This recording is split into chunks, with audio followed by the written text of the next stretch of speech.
welcome to Wrestling Royalty. I am, of course, Andy. I'm joined by Sam, and welcome back. We had a bit of a strange week last week. I did an unboxing of a pop figure. I hope you've checked that out on the channel. But we're back and we're live on a Friday evening. Everything's good in the world again. Hopefully, Sam's feeling a lot better. We are going to be talking about a huge week in WWE. Lots of news floating around, lots of rumor. We don't deal in rumor here, though. We only deal in news. So we'll only be covering what has actually been reported as fact. But there's a lot to break down. Some good things, some bad things, some interesting things. So we are going to be having a bit of a chat about releases, premium live events, new TV deals, and returns. Of course, we saw the great one return to SmackDown last week. We're going to get into it all straight after this.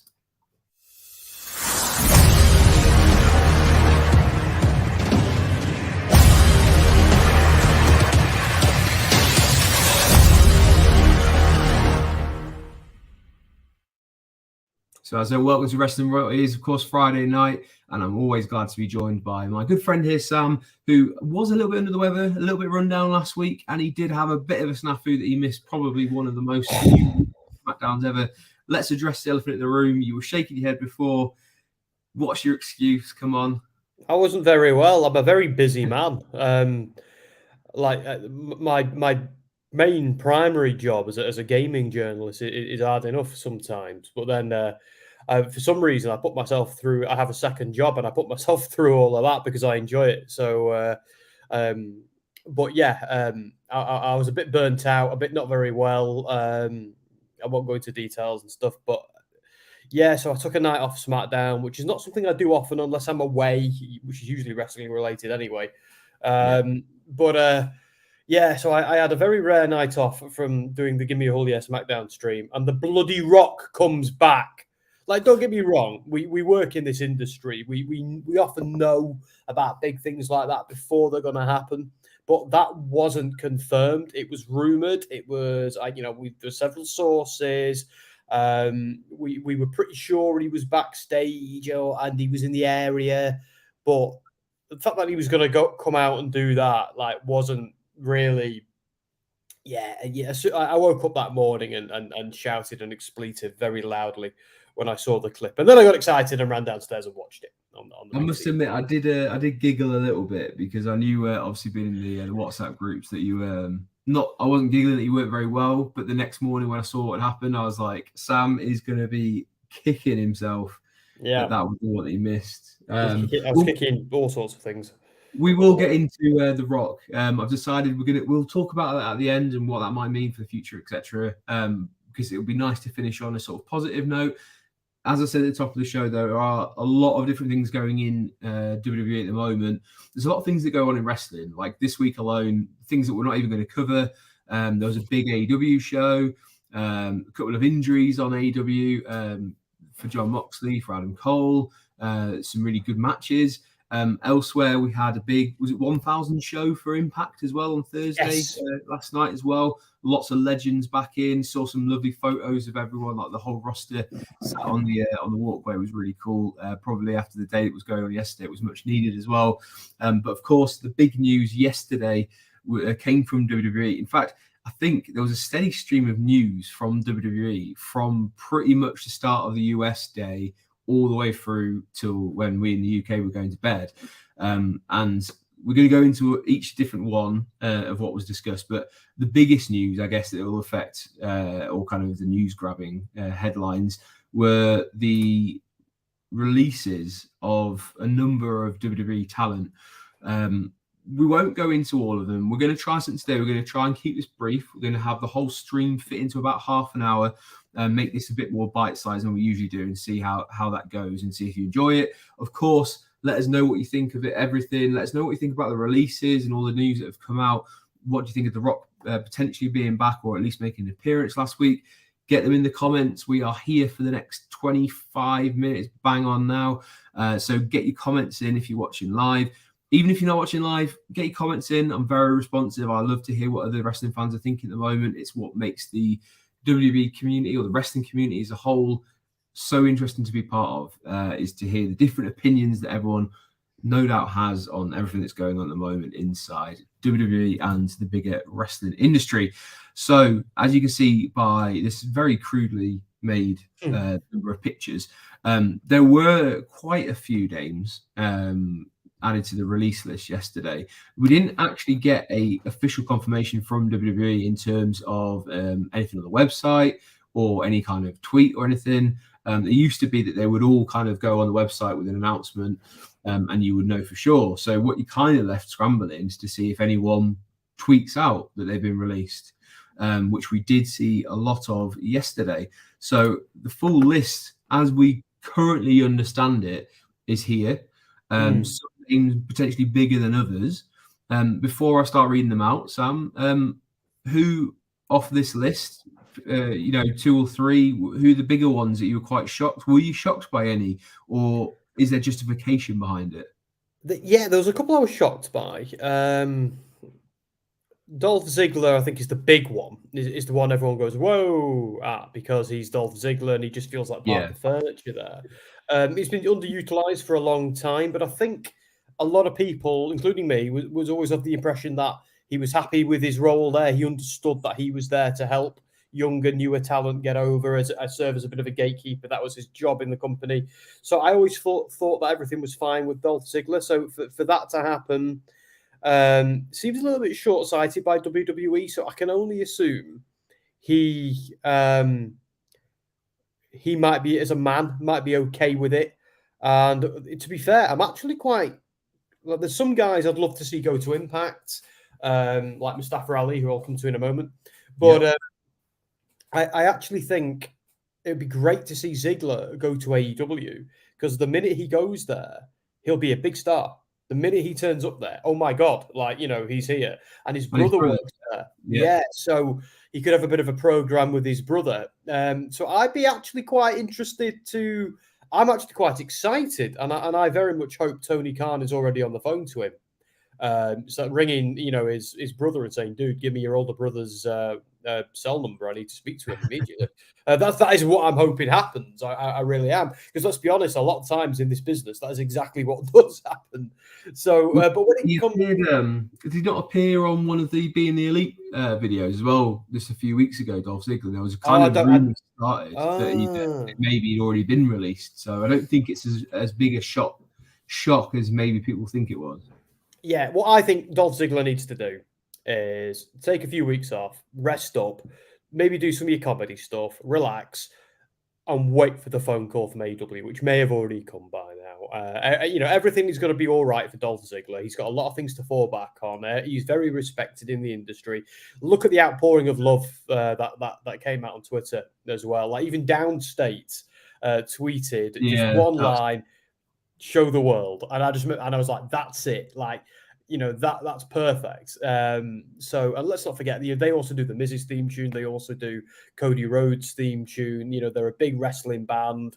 AEW and WWE have hired them in the past. I think Impact and Ring of Honor have too. So, yeah, I'm not worried about Dolph. He's going to be just fine. Mustafa Ali is the other big one. Again, he's one of these guys who every time he catches fire, something derails him, and it's almost the tragedy of Mustafa Ali at this point. And I love the idea of maybe he should turn that into his gimmick. Maybe make his gimmick, "I'm reclaiming my destiny," or something like that. But I think for him, Impact would be the great place to go, because Impact is going from strength to strength at the moment. Everybody knows I'm a massive fan and a big supporter. And they are very kind to WrestleSphere, as you and I both know. They give us lots of interviews and opportunities. So, yeah, massive supporter of Impact. But I think Mustafa Ali and AEW would get lost in the shuffle, where Dolph Ziggler would come in and make a massive impact straight away. I think Ali would get lost in the shuffle, because there's a lot of guys like him who do a similar style to him in AEW. There's a few in Impact too, but I think in Impact, he'd come in with some real name value, some star power, and he could be the guy he wants to be there. So that's what I think. I don't really want to see him in AEW, because I think his destiny is Impact. There's one more person I'm surprised by, and that is, I'm not going to call him bloody Mansoor anymore. Mansoor, because he had some weird deal through the Saudi. Saudi government that he couldn't lose, or he was at least looked after. And I remember thinking when he survived the really brutal releases a couple of Yes. years ago, 2 years ago. When that happened, I thought that guy's safe as houses because of the whole deal they've got going on with the Saudi prince. But apparently not. So the fact that he's gone now is very interesting because now WWE doesn't have a Saudi wrestler to kind of hang their hat on. Where, do you remember when he beat Cesaro clean and won a battle royale and at the shows, and the certainty was death, taxes, and Mansoor wins in Saudi Arabia. So I'm very surprised they got rid of him. I would have thought he would have been safe, but everybody else, no disrespect to anybody, they're all very, very talented. I'm sure we'll see them again in some form somewhere else. But none of the others surprise me. Like there are NXT names on that list you've put there that I actually couldn't pick them out of a lineup. So yes. I think you kind of, a lot of what you said there hit the nail on the head, and it's always unfortunate when people lose their jobs because it's not like a normal company in the sense of like if this many people lost their job in one go in an office, you would be fearing for the company's future. This feels more like when NFL teams are probably the best example, where they have like roster cuts where they've just got effectively a bloated roster and they know they're not going to get game time. So it almost feels like we have no plans for you. And as they always say, is best of luck in your future endeavors. Yeah. And it's very unfortunate. And, I'd hate to see it. And I honestly wish that everyone lands on their feet and finds, if they want to stay in the industry, and I'm sure the majority of that list probably will, then great. And I hope they find whatever they're looking for to, and help and find themselves on a financial stable ground. Dolph Ziggler is probably, he's the top of the list there, but he's probably the more established one. People like The Rock and John Cena have tweeted about, their respect for how many matches. I think I read a stat that he's the second or third. He's had the second or third most amount of matches in WWE history. Wow. So he's been around for a long time. I think it was 19 years. That's a long tenure. And I know a couple of years back or a few years back, I think he had one foot out the door as well because he just wasn't getting what he wanted out of the creative side of things, and they didn't really have much for him. And I think they persuaded him to come back for a decent amount of money. And as you say, he's got that other kind of interest where he's a stand-up comedian.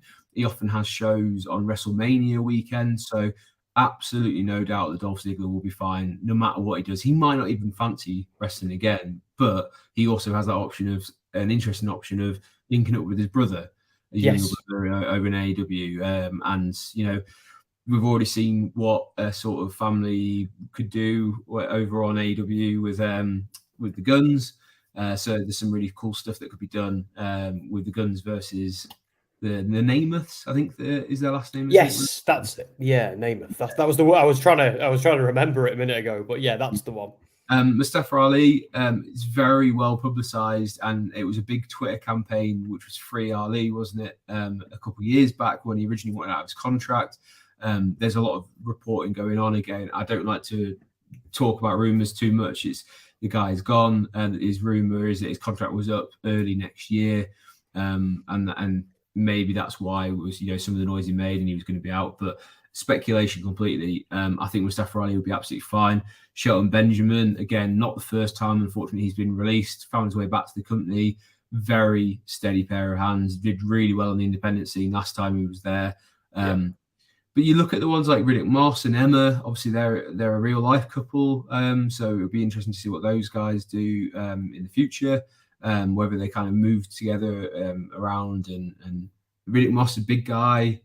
He's got some big accolades for the sort of a short amount of TV time that he had. Emma, again, another one who's been in and out of the company now a couple of times, unfortunately. Really hit her stride in NXT on her first NXT run, and then they just didn't seem to use her properly. The one for me, I'm really upset about, and it hasn't really been mentioned too much, is Elias. I always pictured Elias as being a fantastic option for a good heel intercontinental champion. Obviously, before Gunther kind of is on his big role, but I always remember that. Was it Toronto? It was one of the Canadian cities, wasn't it? Where him and Kevin Owens sat in the middle of the ring, and he mentioned the basketball team that had left and gone elsewhere, and he got mercilessly booed out of that building for a good 5 minutes, and it was some of the loudest boos you'll ever hear. For me, I had the honor of actually speaking to him, and he's one of the ones who does his interviews fully in character. And this is when Elias was smashing guitars over people's backs and was kind of really getting some steam behind him in on the main roster. Another weird example of someone who just didn't work in NXT and then came up to the main roster and actually, if anything, did a lot better on the main roster. I just wish they'd given him a little bit more, and I think anything he was given, he kind of got over. People liked doing the Walk with Elias. His album went to #1 on Spotify and Apple. And he even managed to get the Ezekiel Elias stuff over as well. Oh, did he? Oh, I thought that was. I just thought that was Vince just blowing smoke at. If you look at it from the perspective of like, people would actually find it really funny because it was almost like trolling Kevin Owens, because Kevin Owens is that last bastion of trying to keep kayfabe alive. But he very, vehemently will talk about. I remember everything wrestling. Everyone else seems to have a really short-term memory, and I really like that Kevin Owens. And the fact that they were basically gaslighting him into thinking he was this different person, I thought was really well done. They should that should have been the gimmick, though. It should have been a wink, wink, nudge, nudge. That should have been the gimmick. We are messing with KO here. Then they did the whole thing with the photograph of the two of them, and I'm thinking, oh guys, come on. Yeah. Like if it had been like a cheeky wink, wink, nudge, nudge, that you would have been right. That would have been really funny. But I think they played it too straight. I think KO was the hero in all that, more than Elias was. But I know what you mean. Like, it is a shame. There's wasted potential though, without a doubt. Yeah, and then the other ones to say Rick Boogs. I really liked when he was Eric Bugenhagen on NXT. Probably one of the few people who did. But he used to hit some of the montage stuff he put on his Twitter to like 80s metal and 80s like almost like Rocky montage stuff was genius. Really, really cool. I hope he goes back to doing that sort of stuff. Very charismatic guy. Dana Brooke released in the middle of an NXT kind of run as well. Same as Mustafa Ali. Be interested to see if they address that at all. The Mustafa Ali one's going to be really difficult to get around because he was supposed to have a match with Dominic Mysterio for the North American Championship next weekend at No Mercy. So that's obviously not happening. Other than that, as you say, you've got the Maximum Male Models. And those guys, if you ever watched any of the stuff they did for YouTube, was fantastic as well. Back when Maxine was with them, really, really cool. Go check that out. They did a really funny, long Twitch stream yesterday, which went into a little bit of detail, some of the stories that they wanted to tell instantly. But I'm sure there'll be more coming from those guys. And then he gets the rest of it, and you're kind of like, well, they're all NXT talent. Unfortunately, just haven't really progressed, haven't really kind of stepped up, or maybe they haven't been given anything. So hopefully they can develop elsewhere if they want to continue. But yeah, really sad day to see so many people released. But all I can say is I hope they find their feet elsewhere. I'm surprised a bit by Dabba-Kato, the former Baba, like the Commander Aziz thing was wrong. But, but when he was Babatunde or Dabba-Kato, he was great in Evolve as well, and same with like Rick Boogs. I couldn't stand Rick Boogs, but I can see why some people did. But Rick Boogs was entertaining in Evolve, just like Babatunde was. Like Babatunde feuded with Eddie Kingston in Evolve, and that was cracking. So there's a lot of talent. Like some of the new NXT guys, I don't know whoever's in charge of NXT naming conventions at the moment. They're the people who need to be released because they're not helping the brand at all with their flipping Wesley's and like Brooklyn Barlow and Yelisa Leone, and these names are nothing names. So I think Dabba-Kato was one of the ones who was a bit unfortunate because I think at a time when maybe they needed a big guy, they already had Omos, and Omos seemed to get over quicker than Commander Aziz or Babatunde Dabba-Kato, whatever you want to kind of call him, and maybe had a little bit more about him. Unfortunately, I think it's just time and a circumstance for him because he's a big guy and probably could have been presented that way or very strong, but unfortunately just came at the completely wrong time. But yeah, sorry, we are going to move on, Mhm. and we're going to talk about SmackDown. Why we talk about SmackDown? Well, it was broke. This was the news that came out to start, I guess, the day was that SmackDown. It's been rumored for a while that Fox weren't going to renew their TV deal over in the States, and in fact, that was correct. They are now going to move to the USA network, which I believe is owned by NBC Universal. Yeah, or Comcast as parent Yeah, company. Yeah. who currently have Raw and NXT on. So that would be an interesting one. But there's also rumors now that Raw and NXT, because of the size of the deal for SmackDown, probably will move elsewhere. Heavy rumors that will be some sort of streaming service. So keep your eyes peeled in the near future for an announcement on that one. But looking at the figures, it's a 5-year deal with USA, valued at $287 million per year, which represents a 40% increase on their current deal with Fox, which is insane amount of money, like, to be thrown around. So SmackDown is going to get a new home. It won't affect anything in the UK. This is more for the US. Obviously, we seem to be either TNT Sports, as it's called now. Previously, before that was Sky Sports. So it kind of flip flops between. It'd be interesting to see when that kind of deals up. We've speculated before. It's a bit awkward having it on a TNT Sports. So whether they look elsewhere or whether that's just something they're not that bothered about because it's just the UK and whoever's paying them the most money will get it. So I've got a theory. come on then. So let's not forget NBC, Comcast also own Peacock as well. That's their streaming service, which WWE Network calls home at the moment.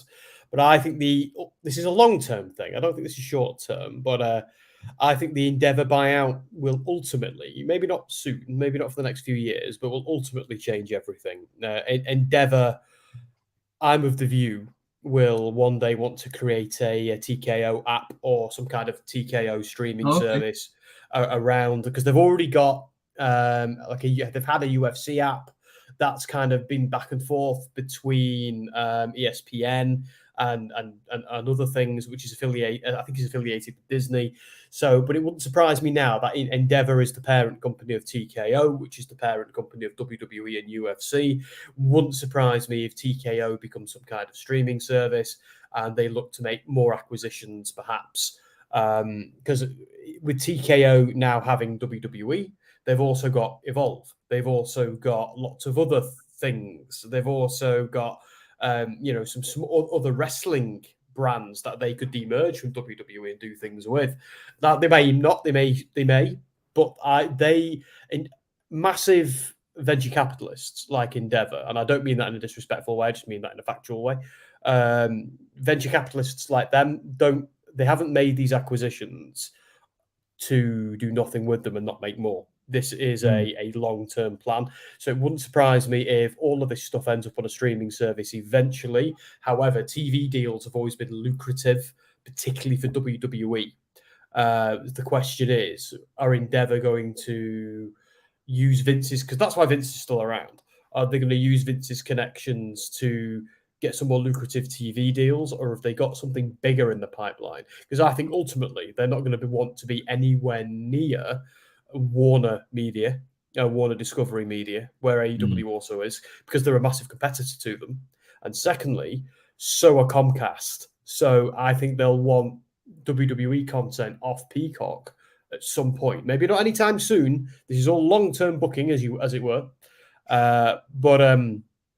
Yeah, my words. Big things are happening on that front. It'll take a while for it to materialize, but Endeavour will have a master plan. There's a reason Vince McMahon is still in the chair. Well, we'll keep our eyes peeled for that. But for now, a new 5-year deal. SmackDown is moving to the USA network over in the US. So lots of more money. And I think just before we move on very quickly, I will say people could say that I'm a bit of a stooge for WWE. I will be the first to say they're not a perfect company by a long shot. I do have to say I'm a little bit disappointed in the timing of announcing this multi-million-pound injection of money on the same day that you then remove a load of staff. Yeah, agreed. It does feel like it's in poor taste. I completely understand that if you have a roster and you're making room for potentially new hires or potentially bringing some big hitters in, that's one thing. But maybe the timing needed to be worked. In fact, the timing needed to be worked on 100%. So I What can't make any excuses for that side of things. What's annoying is they've done this exact thing before. They did it last year, Yeah. when they revealed record profits. Like, they made more money in this particular in that economic period than they have ever done before, including the Attitude Era. And that was like a couple of days after the second big round of releases last year.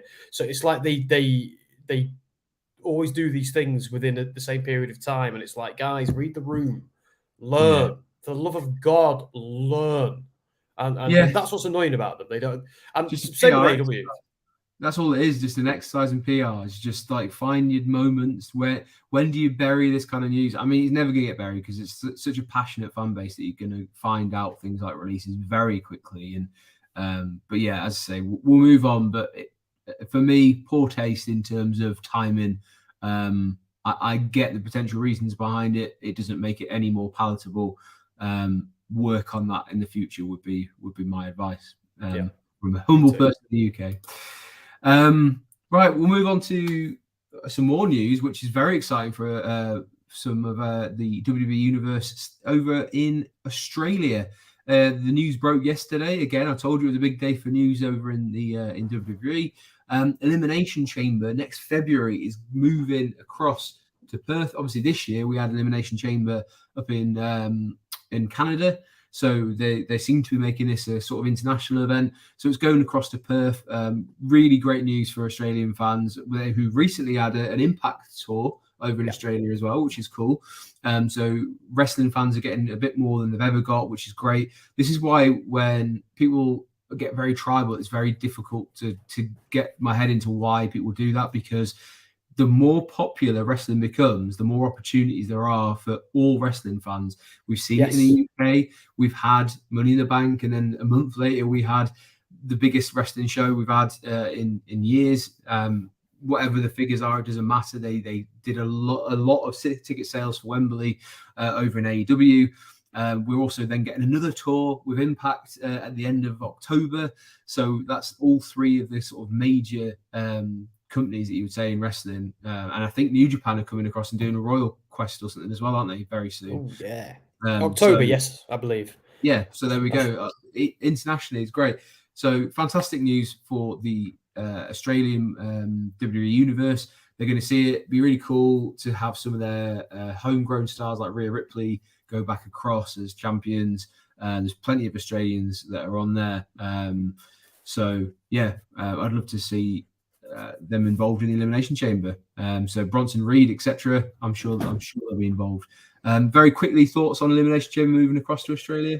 Yeah, it's about time they got some love. It's about time our cousins over there got some love. They had Super Showdown a few years ago. Since then, they haven't been eating very well in terms of wrestling. Well, I know we have over here in the UK. It's been brilliant this year. They locked down for a long time, didn't they, Australia? After COVID. I get that. I suppose so. Yeah, it's the part of the Anglosphere that they've not really come back to for a while, isn't it? So it's nice to see those guys get some love. It makes me a bit upset about West Coast. Is amazing to get that, because it's normally like Sydney, Melbourne, Brisbane, but Perth on the West Coast, it's miles away from everything. It's a really cool, chilled out city, by the way, Perth. So if you go, then great. Yeah, I'm really pleased. It's I love how they're making more of an effort to be international at the moment, WWE and AEW and Impact as well. We've got we have obviously some of the Canada pay-per-views, the UK pay-per-views. It's a great time. It's like you said, you know me, I'm my biggest frustration in wrestling is tribalism. So yeah, it's great when everybody does it and more companies are having success. The more successful WWE are, the more successful everybody else is going to be as well, because interest in wrestling in general goes up via WWE a lot. And competition's always good, so it's just awesome at the moment. The more the merrier for me. And that stadium looks really cool, by the way, the Optus Stadium. So yeah, if you were in Australia, I believe, because I got an email myself, was that you can sign up to be the first to find out when tickets go on sale. now. So if you go on the WWE website, I'm sure if you're in Australia and you're watching this, then welcome. Then go sign up, get yourself, if you can, to Perth on, what was the date again? Saturday, February 24th, 2024. And it's a weekend I'm funny enough in America. So the WWE will be across the other side of the world. Never mind. Also, Elimination Chamber in the middle of that stadium is going to look epic, by the way. Yeah, it will. And it's interesting that, isn't it? Because we've always said, like, you've got the big four, and then you've got Money in the Bank, which they're kind of making the big five with Money in the Bank. Elimination Chamber in a stadium. Never had that before. We've never had Elimination Chamber on such a grand stage. So is it going to be the big six? Put like Money in the Bank and Elimination Chamber, if they're positioning them the way that they are, as the sort of like just under the big four, or make a big six. But yeah, I'm really excited to see Elimination Chamber inside a massive stadium like that with like a die-hard crowd. And the Australians will bring the noise. They do. Yeah, they will. So really, really excited to see that. They've got to be us, though. We're the noisiest. And you know, if there's any Americans watching this, you've got to bring your A game, guys, because the UK crowd, there ain't nothing like a UK crowd. Trust me. Yeah, and I mean, even then, we've got Puerto Rico, who will be desperate to get some another event back, because they really did bring it as well. So yeah, good luck to the Aussies. Look forward to watching that when it hits the network. We are going to finish off. I know we're a couple of minutes over. We're just going to speak for a couple of minutes about The Rock and really make Sam feel bad for missing Gimme Holier's stream last week. The Rock came back. He had done an interview with Pat McAfee on his, I think it was like a live podcast sort of thing that they did outside, and he kind of hinted that he was locked in for WrestleMania 39. From the sounds of it, he was told that the Endeavor takeover, or kind of whatever you want to call it, the partnership that was made, got in the way and stopped that from happening. They wanted to make sure that was all done and dusted before he came back. And then he heavily hinted that it could be possible for WrestleMania 40. Obviously, a lot of this seems to depend on what's going on with the writers' strike. We're led to believe there has been some sort of breakthrough, but whether that will actually end at any time soon, it could be in a sort of state of lockdown for Hollywood, could be in state of lockdown for a little while yet longer. But at the moment, we had The Rock and John Cena on the same show. It was a shame Roman Reigns wasn't around, and there's still rumors that like CM Punk might come back. There's a lot of big names coming back to WWE. Do you think this was by design? Was it part of the Endeavor like groups of TKO going make the first show a big one, or was it just happenstance and it all just kind of fell together very nicely? I think a bit of both. I think there was probably some frantic phone calls happening, but at the same time, it was like I say, like, guys, we're both around. Why don't we've got a few weeks off with what's going on. Why don't we do this? It'll blow the roof off. Why don't we do it? How cool would this be? Let's just, I think it's that, because all they did is have a little backstage segment, but it was enough. We didn't need to see much more than that. And The Rock was always going to come out, and it was always going to be an extended pantomime session. But it's all it ever needed to be. So I'm all right with it. Again, I'm a bit flipping annoyed that I missed it on stream, but Cena's back apparently tonight. So so hopefully he's around for the next 6 weeks as well. We can make up for it. Yeah, which is great. It's just lovely having Cena just around again. You know what I mean? It's like, I'm one of these. I don't know if I'm like you in the sense that there was a time I took him for granted. And it's a case of you don't know what you've got till it's gone with Cena. So having him around again is like, it's like having that reliable uncle around or something. It's, he's, but yeah, it was great to have them there. I loved that episode thoroughly, and it's why I'm excited. I'm quite pumped for tonight's stream, SmackDown stream, to see what happens. Really cool. As I say, it's always amazing. Like, we can kind of dissect business deals and whatever, but at the end of the day, stuff like The Rock coming out last week was why we're wrestling fans, and like seeing the pop and the reaction, and maybe introducing, like, he's been away for quite a while, but it will entice new generations of fans that are watching to go back and watch some of the stuff that he's been involved in. Hopefully he gets bitten by that bug, that he fancies a couple more of those kind of pops when he returns, because he has been away for a while. It'd be really cool to see him on an even bigger stage, maybe more announced, and kind of really throw him into something. It feels like he could still have something with Roman, but there's a lot of things up in the air at the moment. I love that. I'm in the middle of writing a feature about WWE storytelling at the moment, and very interesting because like over on Raw, you've got this weird dynamic of like of Jey Uso really rocking the boat and kind of upsetting the apple cart.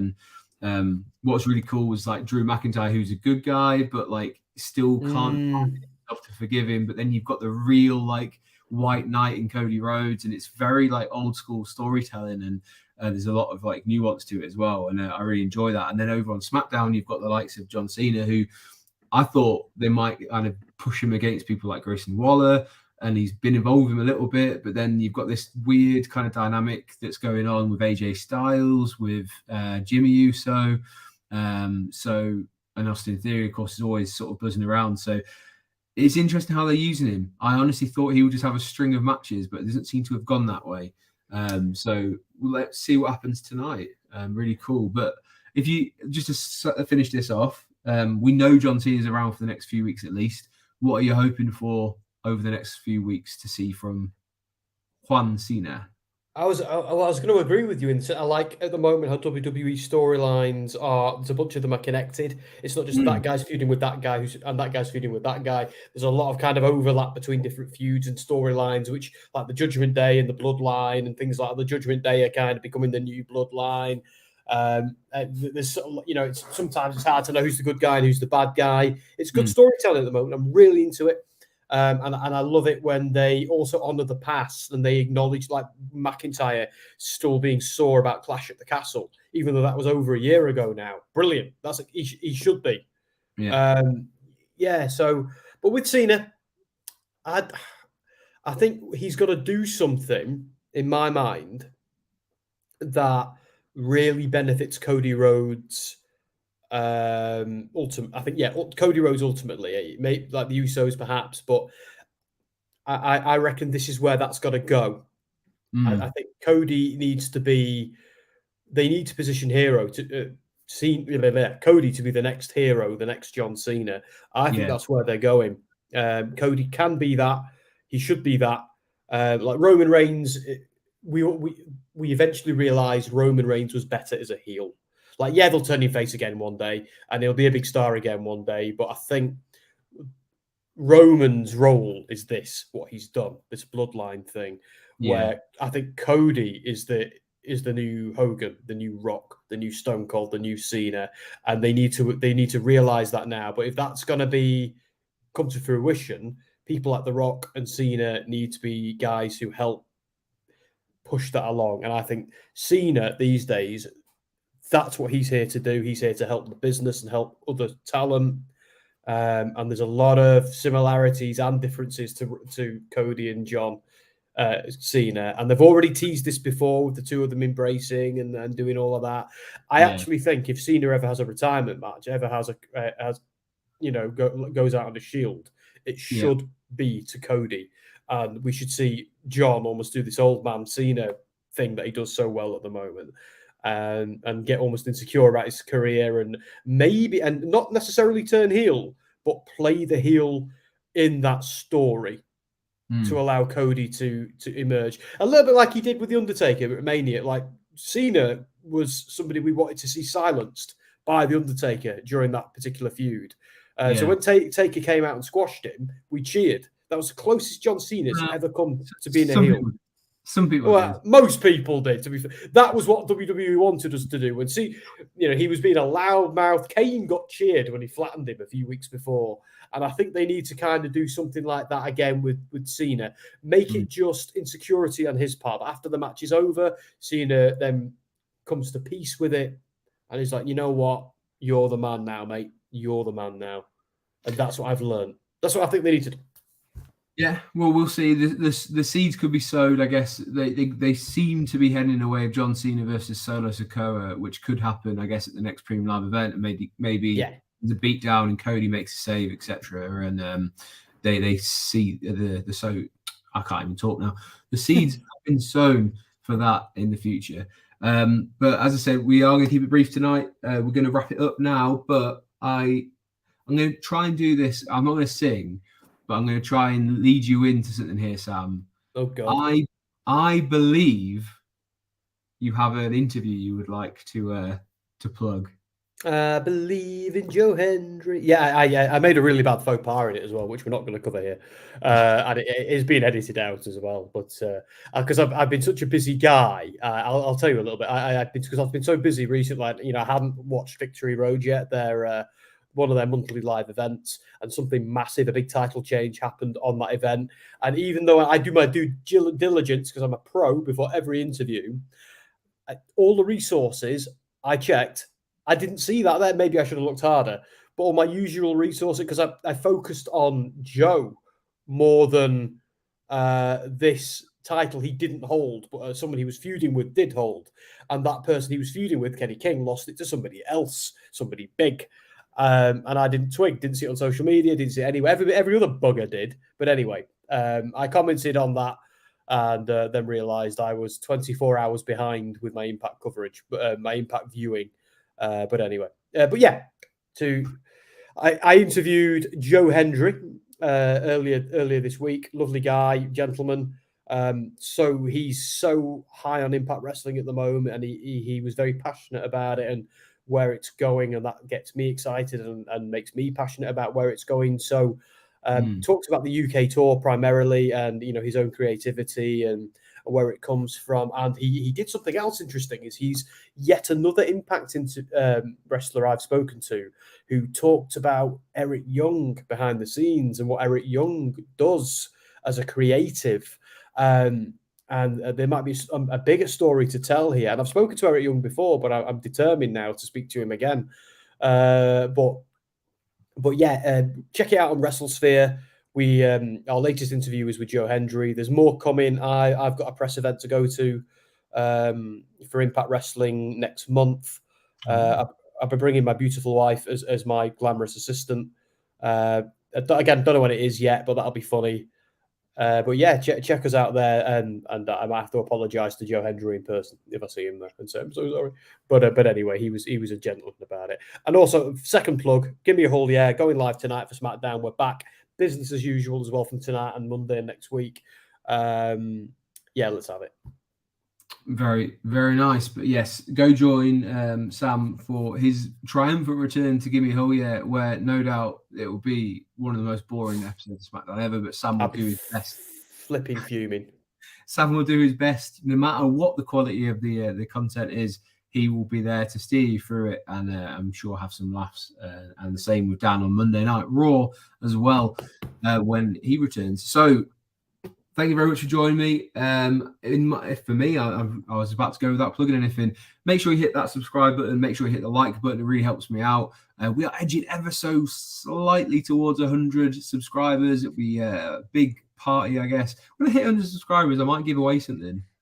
So if you watch this in the future, hit subscribe. And I did give you a little bit of a hint last week that I might give away a certain pop figure if I hit 100 subscribers. So there's your incentive. You're going to hit it eventually. You have to now. Well, tell your friends, tell your family. When I do that on a stream, I'll set some sort of challenge or something, and whoever gets it might get a prize. But yeah, the other channel is going pretty well. Roller Coaster of Running. Go check that out. There's lots of new content. If you are that way inclined, you get to see all my vlogs from Great North Run weekend. There's another video coming out tomorrow, which actually features my 6-year-old little girl who does her mini Great North Run. And she seems to be a better YouTuber than I am already. She commentate as she's running, bless her. So that'll be going up tomorrow. But really appreciate all the support on both Wrestling Royalty and Roller Coaster of Running. Big shout out to all our friends, especially over at Gimme a Hole, at WrestleSphere, Rebellious Noise, Tom Talks Rubbish. There's plenty of you that always seem to support me, and I thank you so much for that. But for now, I've been Andy, he's been Sam, and this has been Wrestling Royalty.